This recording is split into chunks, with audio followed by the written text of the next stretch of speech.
Okay, so today we're going to be doing the petals and the flowers. You're going to need a pencil, scissors, glue of any kind, crayons. You can use crayons, so you don't have to. You need construction paper, and also if you don't have construction paper, you can use white paper and make the child just draw on this first.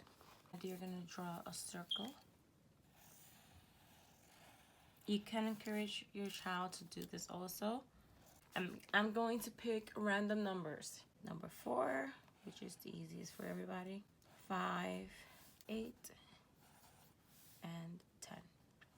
You need green crayon, and you're just gonna draw the stem of the flower. We're gonna draw some leaves, just so the kid can have more things to do. We have to draw the petals. Be any size, any shape.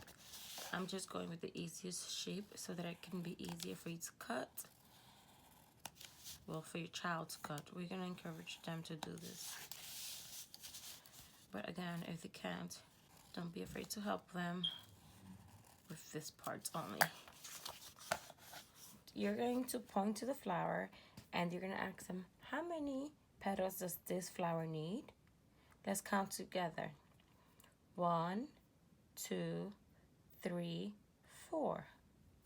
So you're going to count 1,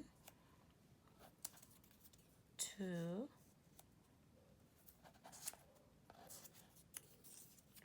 3,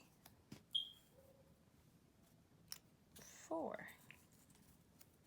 You can then give them the glue so that they can glue it down. You want to make sure that they actually produce the number first, and then they could glue it down. You know, you can color it inside also. So now you're going to say, okay, what number is this? 5. Okay, show me 5. They can show you 5 with their fingers. 5 here. 1, 2, 3, 4, 5. Okay, how many altogether? 5. Let's see. 1, 2, 3, 4, 5. They glue that. Next, number 8.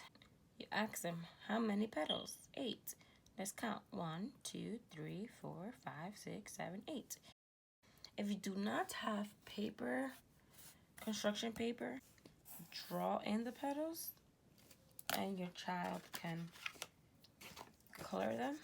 Always cut out because you want them to pick out the amount because you're practicing their fine motor skills.